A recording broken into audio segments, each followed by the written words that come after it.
Bang, Ya. apa memang ada eh,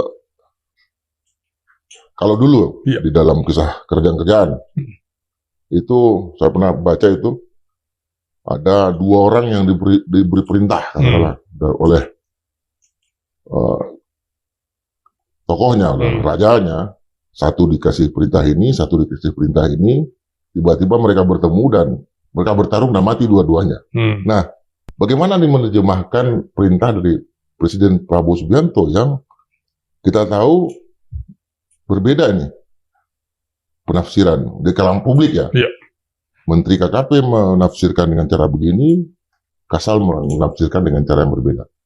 Masalah pembongkaran tanggul laut yang ada di Tangerang. Iya.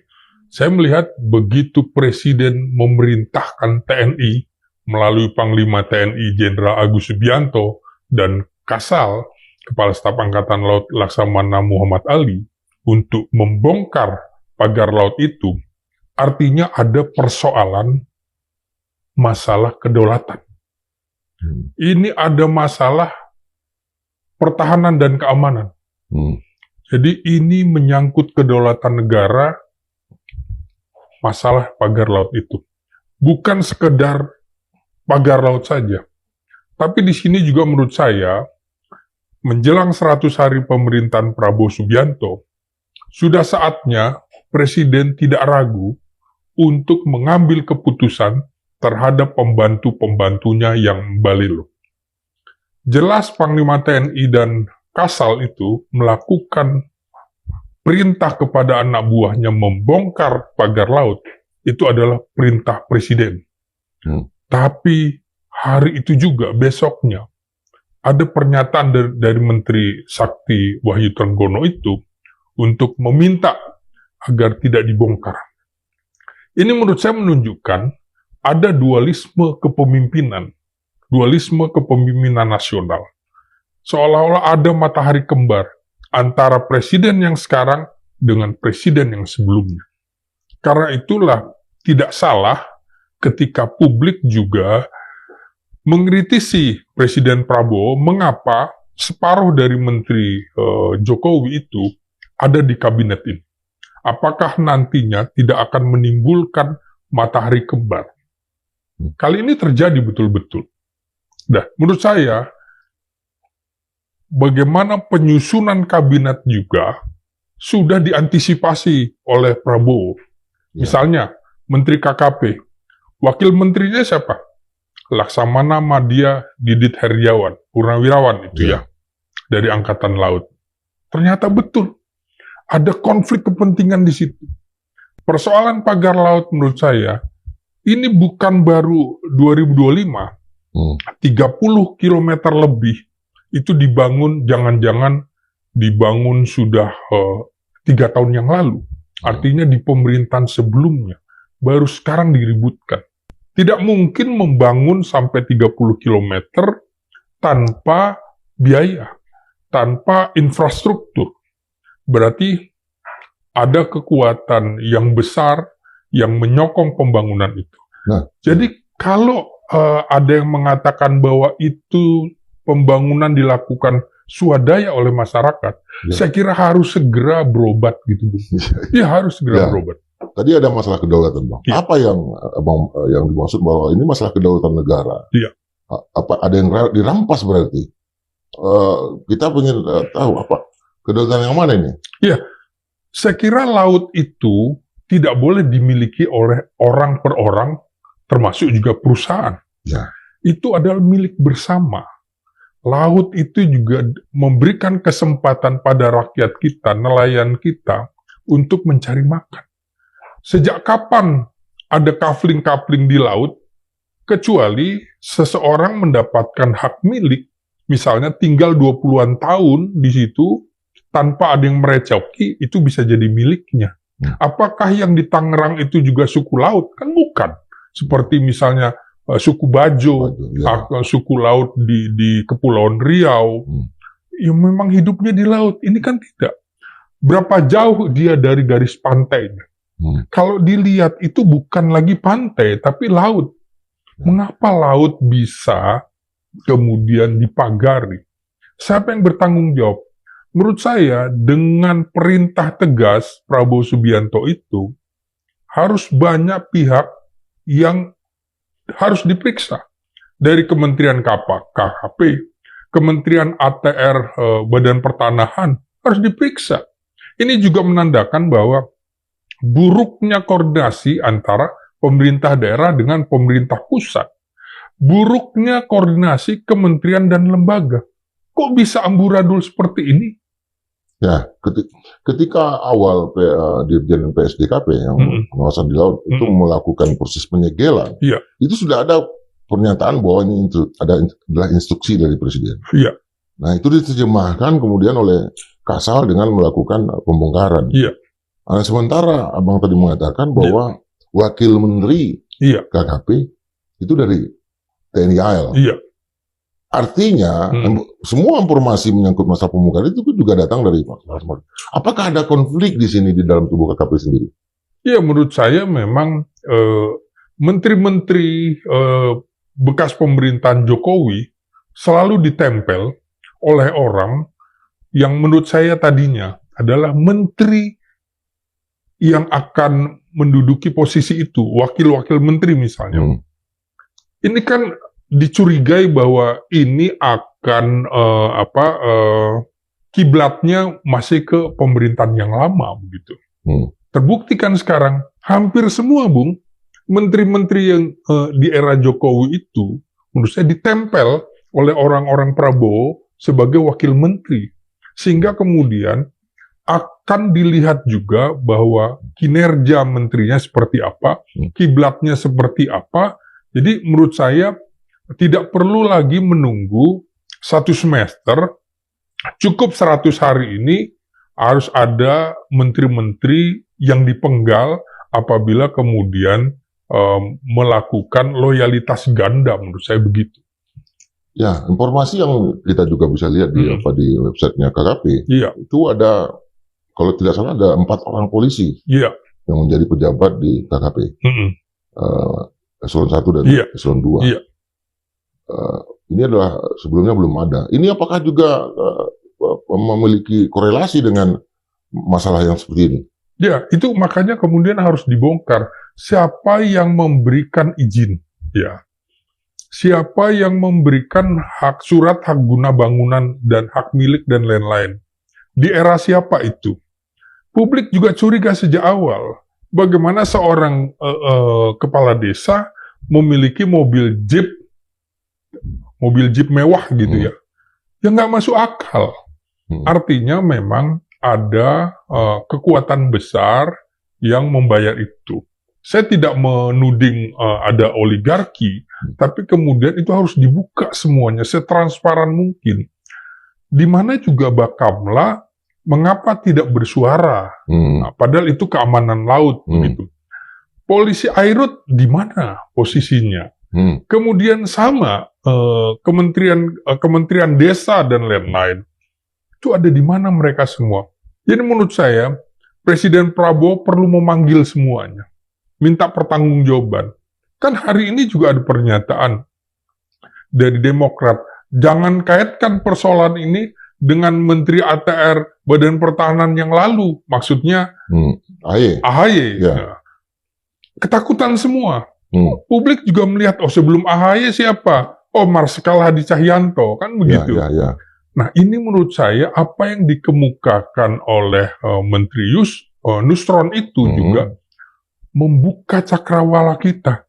Ternyata laut itu bisa dikapling-kapling ya. Ternyata itu nggak salah ya, nggak masuk akal gitu. Cuma kan langsung dibantah sama Trenggono sendiri bahwa itu ilegal berarti. Dia mengatakan bahwa tidak mungkin itu keluar, berarti hak guna itu ilegal, sesuatu yang palsu kan. Apakah ya tanpa melakukan verifikasi, apakah itu memang sertifikatnya asli atau tidak? Apa yang terjadi? Kenapa saling bantah ini? Nah itu dia tadi, buruknya koordinasi kementerian dan lembaga. Ini kan artinya Kementerian KKP tidak setuju dengan Panglima TNI dan Kepala Staf Angkatan Laut. Ya. Kementerian KKP tidak setuju dengan Kementerian ATR dan Badan Pertahanan Nasional kan Yang begitu. yang punya bukti. Yang punya bukti gitu juga. Nah ini kok ada negara dalam negara gitu loh. Kok bisa seperti itu? Salah nggak kalau publik mengatakan bahwa oh ini ada oknum-oknum yang dikendalikan kekuatan besar sehingga mereka bisa membantah pernyataan-pernyataan dari manapun. Publik kan bisa mengakses Iya. apa yang disebut dengan hak guna usaha dan hak milik itu dalam website Bumi, Bumi milik Kementerian ATR. Tapi kemarin itu nggak bisa diakses, Bang. Langsung down. Langsung down ya. Ya. Nah, ketika mulai ketika pernyataan dari Menteri ATR Nusron Wahid keluar, itu sorenya udah down.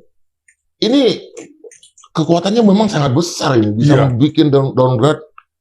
Berarti Presiden juga perlu memerintahkan Kepala Badan Sandi dan Cyber Negara.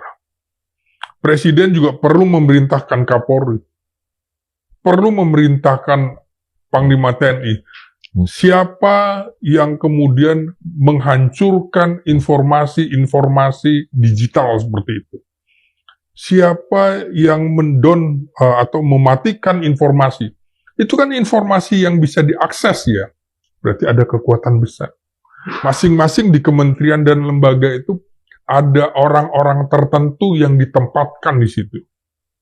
Yang menjadi pertanyaan publik juga adalah, ini masalah pagar laut ini, itu belum menjadi katakanlah masalah pertahanan, bukan masalah perang.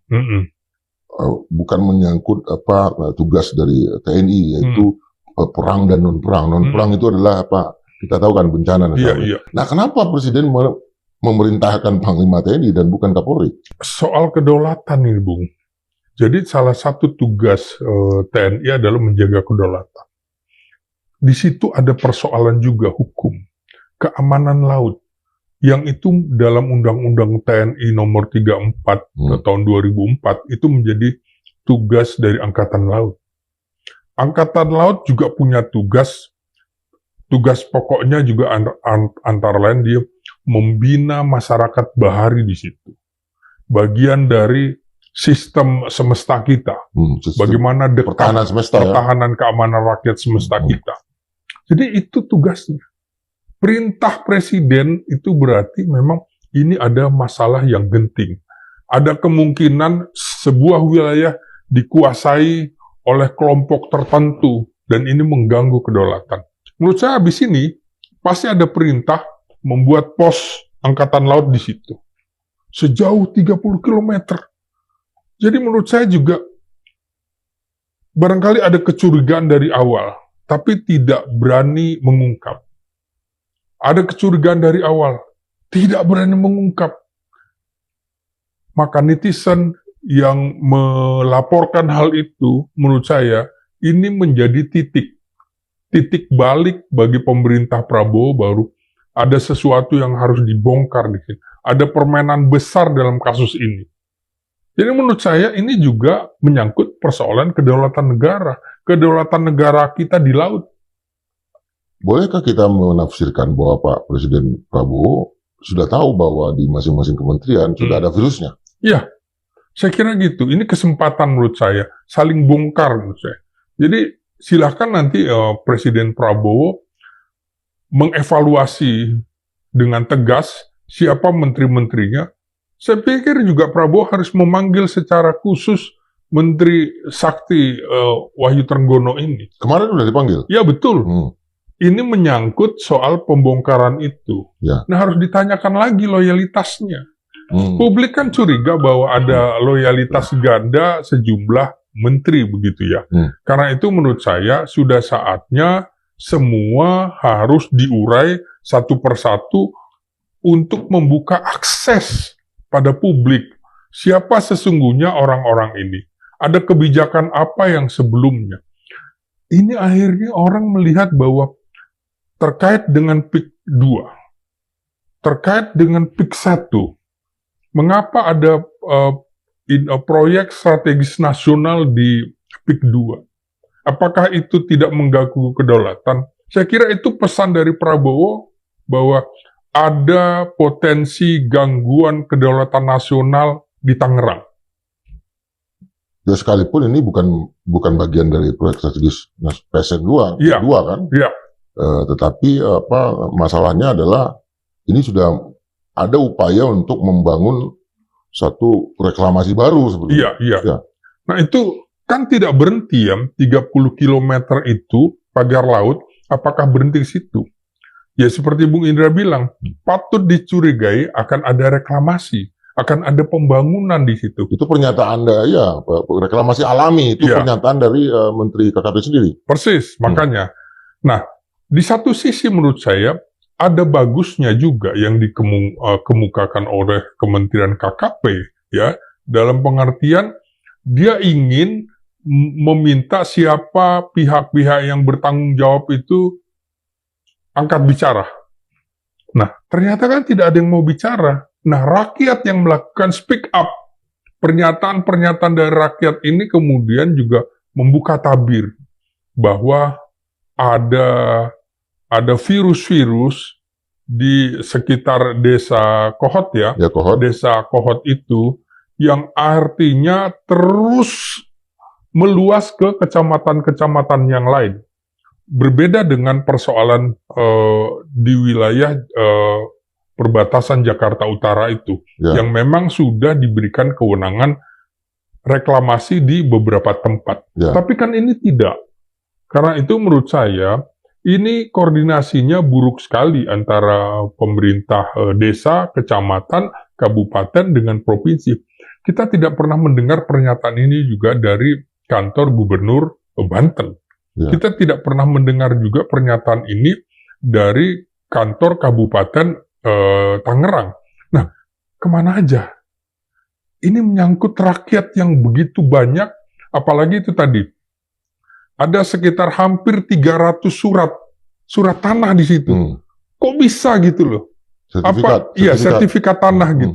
Jadi menurut saya, dalam waktu dekat akan dibongkar siapa orang-orang yang bekerja mengeluarkan sertifikat tanah itu, dan Menteri Nusron menyatakan bahwa dia akan segera membongkar itu. Seperti kecepatan Angkatan Laut melakukan pembongkaran itu dengan mengerahkan sekitar hampir 1 batalion untuk melakukan itu.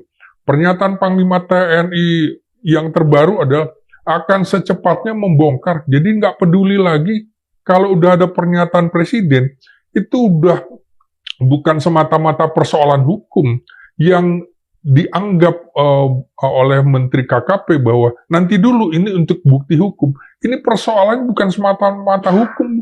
Ini udah menyangkut kedaulatan negara yang kemudian ada di belakang orang-orang atau kekuatan besar yang ingin menguasai sebuah wilayah di Kabupaten Tangerang. Kesepakatan yang pagi kemarin antara KKP dengan Angkatan Laut itu adalah membongkarnya hari Rabu. Kita akan membongkar bersama-sama. Ini menurut Abang apakah menunjukkan bahwa ya semua barang bukti itu akan dihilangkan berarti? Oh, nggak bisa. Menurut saya juga foto dan segala macam itu kan sudah menjadi barang bukti. Pagar-pagar yang diambil itu juga sebagai barang bukti. Jangan kemudian menghalang-halangi pembongkaran. Menghalang-halangi pembongkaran artinya juga menghalang-halangi rakyat untuk mencari nafkah di laut.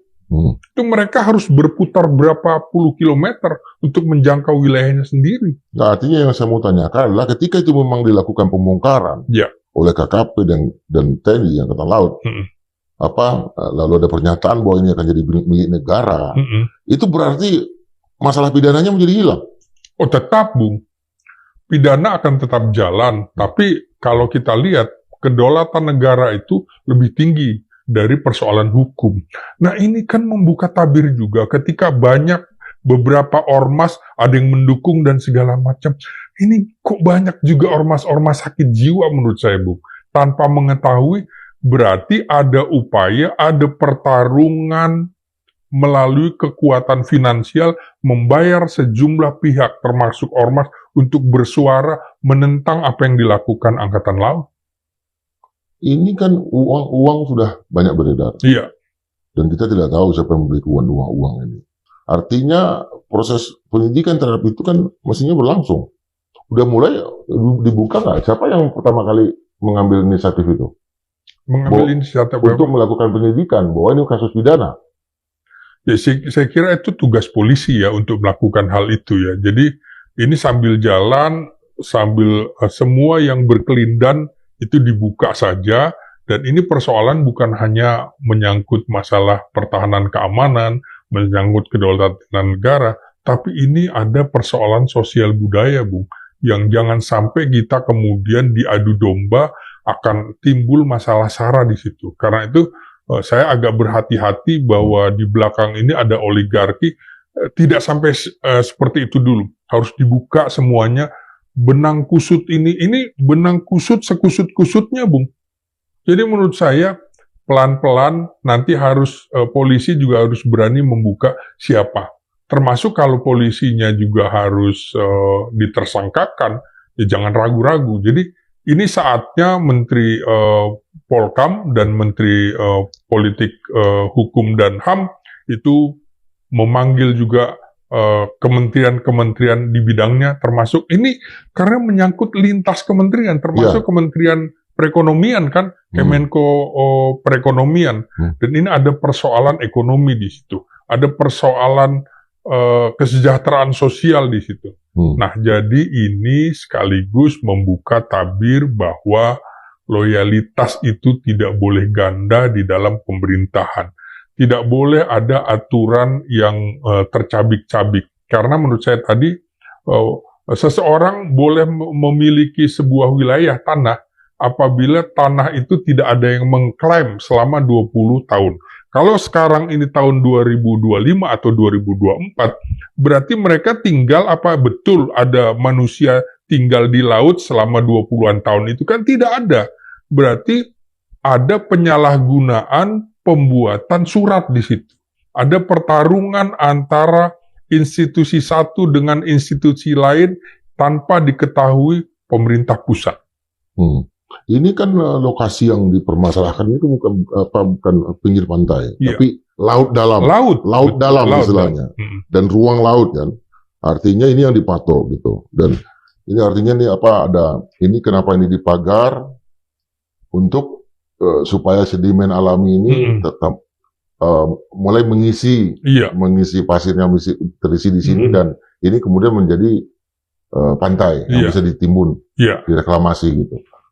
Artinya memang masalah ini sangat serius ya Bang. Dan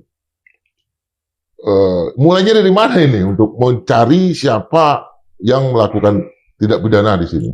Nah, sama dengan ini yang sudah terungkap juga, ternyata di Bekasi juga ada. Artinya wilayah yang semuanya berbatasan dengan Jakarta. Berarti ada orang kuat di seputar Jakarta dan sekitarnya yang ingin menguasai sebuah wilayah menjadi sebuah daratan laut, kemudian ingin direklamasi, dan pagar laut itu juga sudah ada ternyata di Bekasi. Ya sudah, kalau menurut saya awal mulanya dari Kementerian ATR Badan Pertahanan Nasional itu. Pengusutan dari situ awalnya. Siapa yang membeli wilayah itu? Itu kan udah ketahuan. Salah satunya adalah anak perusahaan dari Aguan sendiri. Iya. Tetapi kan mereka mengambil itu secara legal. Artinya mengurus itu secara legal. Mereka dapat sertifikat Aguna, hak milik. Ketika saya urus misalnya itu dan saya dapat sertifikat dari Kementerian ATR, berarti saya legal dong. Bisa nggak jadi tersangka? Nah itu dia, berarti ada yang menjual wilayah gitu kan. Kepala desanya harus mulai dari diperiksa juga. Kenapa kemudian, kan aneh gitu loh. Ada surat legal pembangunan. Jadi apa yang dilakukan pembangunan pagar laut itu legal kan? Legal kan? Yang membangun ini yang menjadi masalah. Tetapi bahwa tanah yang ada di sana itu udah ada yang punya, udah bisa digunakan gitu. Sekian 290 lebih sertifikat. Tetapi yang punya sertifikat ini kan nggak mungkin jadi tersangka, Bang. Ya itu dia makanya. Yang membangun pagarnya yang jadi tersangka. Nah, tapi menurut saya nggak begitu juga, Bung Indra. Buktinya sampai sekarang mereka tidak mau mengakui kan. Yang menyebut nama-nama itu kan Kementerian ATR Badan Pertanahan Nasional. Ya. Sebelumnya sampai sekarang kan belum pernah mau nyebut. Ya panggil aja mereka. Belinya dari siapa? Belinya dari siapa? Mereka beli berapa harganya? Kapan itu dilakukan? Pada masa siapa? Kok bisa juga itu dikeluarkan? Siapa kepala desanya? Siapa camatnya? Dan segala macam. Sudah panggil aja. Ini dari tahun berapa? Jadi nggak mungkin ini baru sepekan, 2 pekan bisa dilakukan pembangunan sampai 30 km lebih menurut saya. Ada yang menghitung, netizen yang menghitung angkanya, bahwa harganya segala macam itu, dan kemudian untuk saksi untuk fee saja ke kepala desa mereka hitung 2,5%, itu mereka hitung sampai ratusan miliar kepala desa dapat. Itu masuk akal ya, Bang. Artinya yang dibangun ini area pantai, area laut. Iya. Dan itu indah sekali nanti. Iya. Kita sama-sama bingung, Bang. Iya, makanya menurut saya tidak mungkin lagi dari bawah. Langsung kemudian dari presiden. Dari presiden berarti presiden sudah mendapatkan informasi ada konflik kepentingan di antara kementerian-kementerian. Ada di kementerian dan lembaga. Ketika ini tidak bisa diurai, ya sudah perintahnya langsung kepada Panglima TNI. Bahwa ini ada persoalan yang genting, lebih dari sekedar persoalan hukum. Apa yang disampaikan oleh Menteri Trenggono kemarin, bahwa pada akhirnya ini jadi milik negara. Iya, sepakat. Dan Abang tadi mengatakan ketika ini menjadi milik negara, berarti ada pos TNI di sana. Iya, menurut saya harus segera. Dan ini dimanfaatkan. Iya, pos Angkatan Laut di situ, pos polisi Airut ada di situ, menurut saya. Pos Marinir ada di situ karena pantai. Itu kan memang dekat salah satu pangkalan militer TNI AL juga. Iya, menurut saya begitu. Ini kan apa yang kemudian dilakukan dengan mengirimkan pasukan khusus, marinir dan pasukan katak, menurut saya patut dicurigai ada sesuatu yang disimpan di situ. Ada sumber daya yang disimpan, disembunyikan di situ. Tidak mungkin kemudian, kalau mau kan gampang aja, Satpol PP kan, gitu ya. Kalau mau juga polisi Airut, tapi kenapa kemudian TNI Angkatan di situ? Berarti ada masalah yang lebih genting di situ. Apa itu, Bang? Ya, persoalan kedaulatan. Ada kepemilikan yang kemungkinan blow up dana yang luar biasa besar dari negara tertentu untuk menguasai wilayah ini. Kita harus sampai ke situ, Bu. Ketika presiden sampai turun tangan. Kan mestinya nggak sampai presiden turun tangan. Menteri Dalam Negeri juga nggak ada suaranya. Ada apa dengan Menteri Dalam Negeri? Ada apa? Kan desa kan salah satu wilayah kerjanya kan? Iya, di wilayah kabupaten itu di wilayah. Kemudian juga Kapolri nggak ada, tidak ada pernyataan atau belum ada pernyataan gitu. Artinya Kementerian Dalam Negeri harus memeriksa kepala desanya kan mestinya. Oh iya, sama dengan camat juga diperiksa. Iya, Kapolri juga begitu. Dia harus tanya juga polsek-polsek terdekat. Kok nggak ada laporan soal ini? Apa memang sudah ada laporan dari dulu, tapi kemudian tidak ditindaklanjuti? Ini kan harusnya di-blow up. Yang memblow up wartawan, yang memblow up netizen. Maka kita terima kasih pada netizen. Apalagi kemudian netizen yang bilang bahwa nggak masuk akal, dari mana kami bisa melakukan swadaya masyarakat untuk membangun sepanjang itu. Berapa biaya yang harus dibangun? Ke lautnya itu aja membutuhkan berapa bahan bakar, berapa kemudian infrastruktur yang harus disiapkan untuk itu. Ya. Ada sumber informasi saya mengatakan di KKP soal mereka memberikan batas waktu 20 hari untuk mencari tahu siapa yang punya. Terlalu lama itu, Bung. Nah, iya. Tapi informan saya mengatakan ini dalam waktu 2 menit itu bisa. Iya. Karena KKP punya sistem. Iya. Jangankan masalah ini. Iya. Gitu ya. Ada ribuan, puluhan ribu kapal yang tiap hari melaut. Nyari kapal-kapal mana yang nggak punya izin tuh langsung dipencet aja tuh kelihatan. Iya. Kenapa KKP diam sebelum ada peristiwa ini di blow Bukan, up. ini orang-orang internal yang tentu orang internal Iya, informan iya. saya mengatakan Iya. artinya dia bukan bagian yang mengambil kebijakan. Iya. Bakamla juga, Iya, ketika saya di Bakamla tuh saya tahu semua tuh. Lihat mereka kan punya Betul. teknologi tuh, betul. kapal mana yang Iya, tiba-tiba lurus jalannya, tiba-tiba menjadi miring. Ini kenapa miring? Karena di tengah laut mau iya, ada sesuatu yang ilegal, misalnya pemindahan barang dan segala macam. Ini seolah-olah Iya. negara ini nggak punya teknologi, Bang. iya, betul. Nggak punya sistem. Dan juga tidak punya pemimpin. Ya. Seolah-olah ini kita kembali ke Taman Batu, pemerintahan kita kembali ke Taman Batu. Iya. KKP seperti kembali ke Taman Batu dengan waktu 20 hari. Nggak mungkin juga kan KKP tidak tahu bahwa peristiwa ini sudah dibangun, pagar laut ini sudah dibangun bertahun-tahun. Kok baru sekarang diributkan? Itu ada izinnya dekat. Apakah memang menunggu pergantian rejim baru Ya. dibuka? Berarti pertarungan yang sebenarnya sekarang itu pertarungan yang tadi, Bang. Antara orang yang mau diganti dengan orang yang harus menghentikan. Bisa jadi. Nah, DPR gimana menurut Abang? Nah, Bung, Anda masih percaya dengan DPR, Bung? Saya milih siapa ya?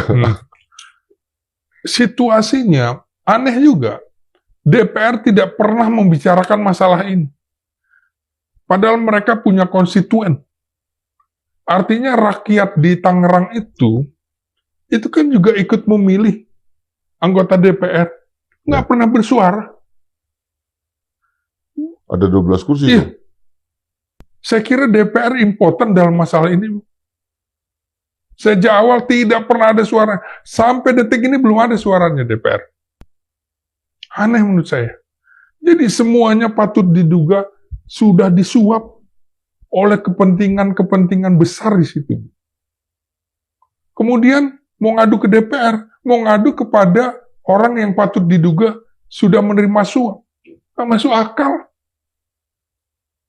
Yang juga muncul sekarang adalah seorang nelayan, siapa namanya? Yang sangat cerdas, tapi dia nelayan Serang. Kemudian dianggap ini wilayah Tangerang segala macam. Ini nelayan seperti ini sangat banyak, karena dia membaca buku. Iya. Dan nggak ada perlindungan terhadap orang seperti ini. Artinya pendapat dia membaca dan dia mulai nelayan-nelayan kayak gini kan harus mulai banyak dimunculkan di seluruh Indonesia, Bang. Iya, saya kira akhirnya publik percaya dengan apa kekhawatiran Said Didu kan selama ini. Bahwa ada kemudian pembangunan ilegal yang menghalalkan segala cara, tapi tidak bisa dibendung oleh kekuatan negara. Nah, jadi kehadiran Angkatan Laut kemarin itu membuktikan negara hadir di tengah-tengah rakyat. Dan dalam 8 wajib TNI itu, mereka harus mendukung upaya-upaya percepatan ekonomi rakyat, melindungi rakyat, tidak boleh menyakiti rakyat.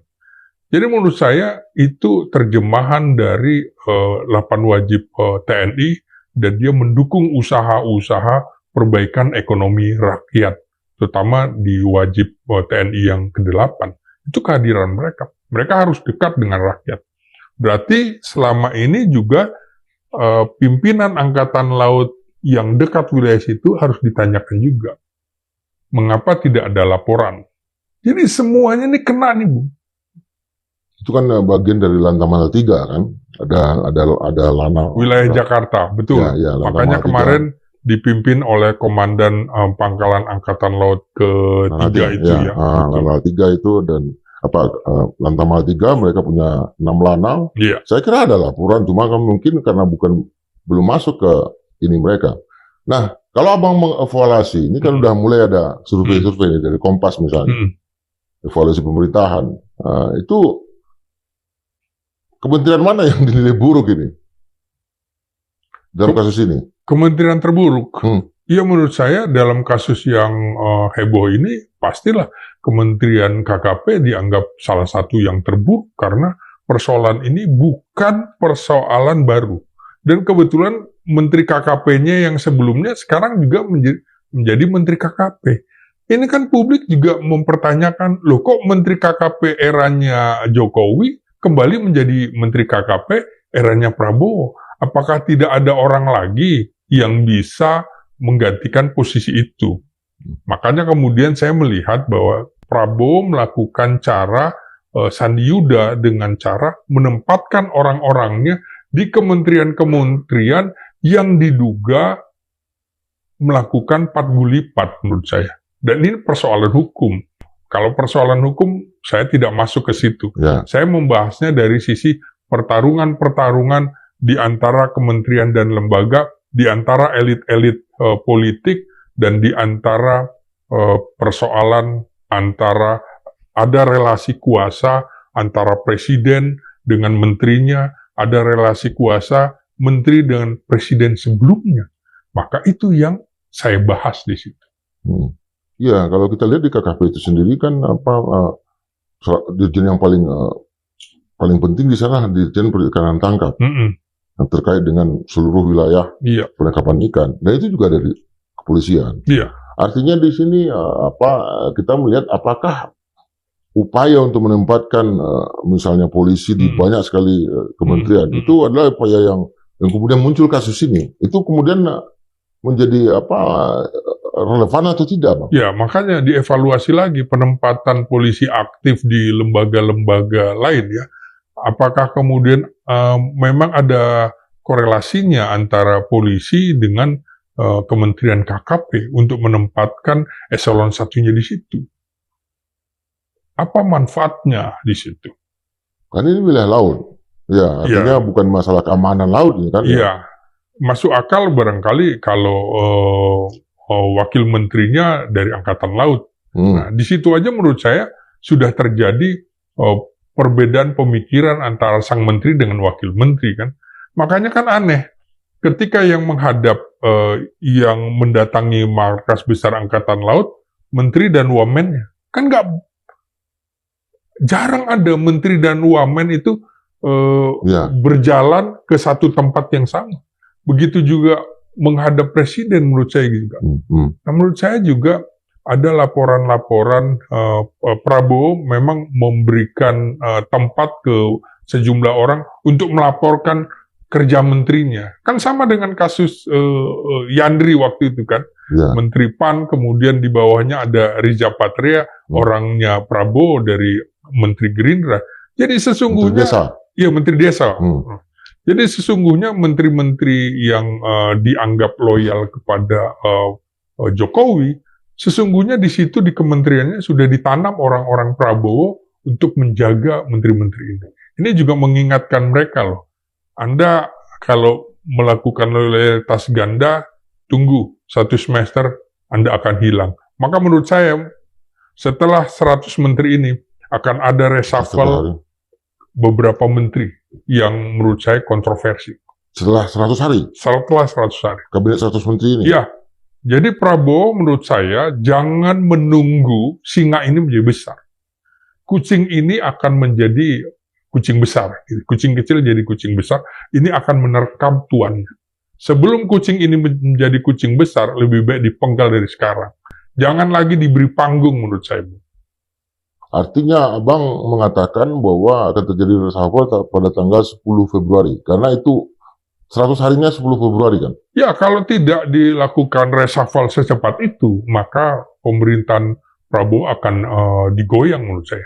Apalagi menunggu 2,5 tahun, 3 tahun, itu semuanya tidak ada yang loyal, Bung. Semua akan berpikir tentang pemilu 2029. Karena itu menurut saya, ada indikasi mereka melakukan loyalitas ganda, kemudian punya program sendiri, penggal aja dari sekarang. Penggal dari sekarang.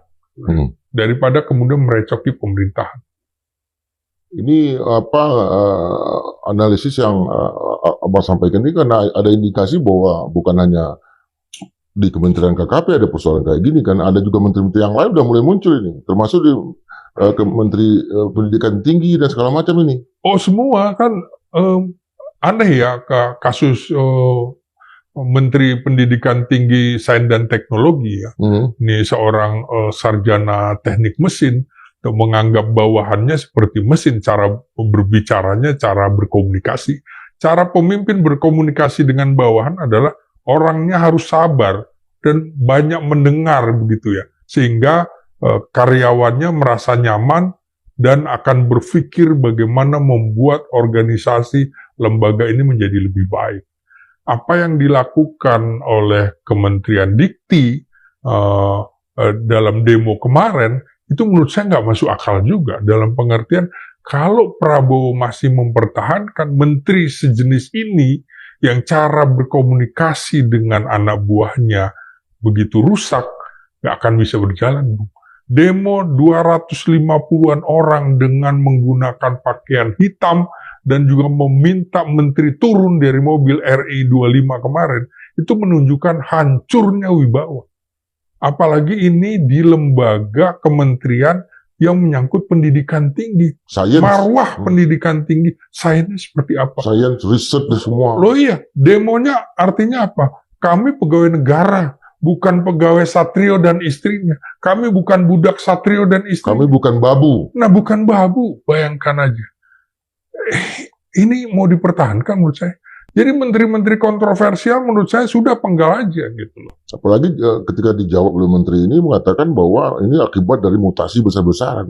Loh, kalau ada mutasi besar berakibat seperti ini, berarti dari awal kan mestinya dia tahu nggak bakal memunculkan kayak gini kan? Ya itulah makanya buruknya komunikasi menteri dengan bawahannya. Artinya dia tidak bisa memimpin birokrasi. Masa urusan misalnya video yang beredar dan viral, urusan wifi, memecat anak buahnya lewat chat WA, kemudian juga kan urusan WC, keran air, urusan apa lagi, soal lampu mati dan segala macam, itu persoalan remeh-temeh gitu loh. Ini kan akibat dari memang ada 100 menteri. Artinya begini, berapa persen yang harus diganti menurut Abang? Saya kira ini kan 48 kementerian ya. Ini jelas kalau bicara kementerian ini terlalu gemuk. Ya. Lemaknya terlalu banyak. Lemaknya itu kalau mau lincah, lemaknya harus dipotong. Ya menurut saya juga, saya mencurigai juga bahwa kementerian Menko juga akan dipotong. Ketika menteri teknisnya bisa jalan, buat apa ada Menko begitu ya? Terlalu banyak ya? Terlalu banyak juga menurut saya. Dan Menko yang ditaruh ini kan sesungguhnya publik udah tahu. Orang-orang bermasalah, Bu. Ada Erlangga di situ. Ada Muhaimin Iskandar di situ. Ada siapa lagi gitu? Ada Bang Yusril. Iya, ada Julhas di situ. Ada Julhas. Iya. Jadi memang seperti misal bagaimana? Ada AHY. Iya. Itu kan yang punya kepentingan 2029 menurut saya, termasuk ketua umum partai yang loyalitasnya pasti bercabang-cabang untuk 2029. Jadi menurut saya lepas saja kalau memang ada indikasi mereka tidak loyal kepada Presiden Prabowo sebagai. Nah kalau misalnya katakanlah menteri KKP ini, kan sekarang bagian dari PAN. Atau kementerian yang lain kan, kalau kementerian ATR bagian dari Golkar dan segala macam. Kalau terjadi reshuffle terhadap orang-orang, berarti muncul perlawanan dari partai terhadap Pak Prabowo juga nanti, atau bagaimana? Saya kira sangat dinamis, Bung. Di dalam tubuh partai juga tidak semuanya ada cuma satu faksi. Misalnya di PAN gitu ya. Apa iya cuma ada faksi Julhas? Saya kira ada faksi-faksi. Kalau kita lihat siapa saja menteri di situ, ada Yandri, berarti ada faksi Yandri. Siapa pimpinan di lembaga negara, wakil ketua MPR misalnya, siapa? Ya lupa saya. Iya. Nah itu juga faksi-faksi dan di Golkar juga gitu. Jadi bagaimana Prabowo menempatkan Erlangga yang bekas ketua umum menjadi Menko Perekonomian, ada ketua umum Golkar, Bahlil menteri yang koordinasinya ke sini. Jadi mereka akan ribut sendiri. Sama dengan persaingan yang dulu ada di kepolisian antara Tito Karnavian dengan Budi Gunawan misalnya. Tito harus melaporkan kepada Budi Gunawan yang orang tahu bahwa hubungan mereka itu juga hubungan panas dingin. Jadi menurut saya ada konflik-konflik di dalam pemerintahan yang Prabowo tahu dan konflik itu dia manage sedemikian rupa. Kehadiran TNI AL yang cepat menyelesaikan masalah pagar yang ada di Tangerang ini, itu juga memunculkan sikap kritis dari kalangan civil society bahwa jangan-jangan tentara kita kayak kembali ke zaman Orde Baru. Gimana menurut Abang? Ya, kalau bicara kedaulatan mau Orde Baru, Orde Lama sama saja. Jadi persoalan bukan ke Orde Baru. Ini mereka menjawab tugas pokok mereka. Ini kan masih bagian dari tugas pokok dan fungsinya TNI di situ. Artinya nggak mungkin lah kita melihat ada difungsi dan segala macam, karena ini instruksi presiden. Difungsi kan persoalannya adalah bagaimana ABRI yang dihilangkan adalah ABRI terlibat dalam fungsi sosial politik. Fungsi pertahanan keamanannya kan tetap.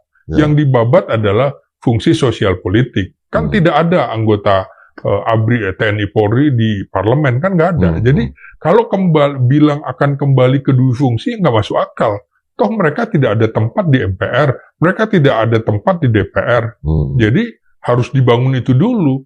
Jadi menurut saya kesimpulan yang salah kalau TNI dan Polri akan kembali ke dua fungsi.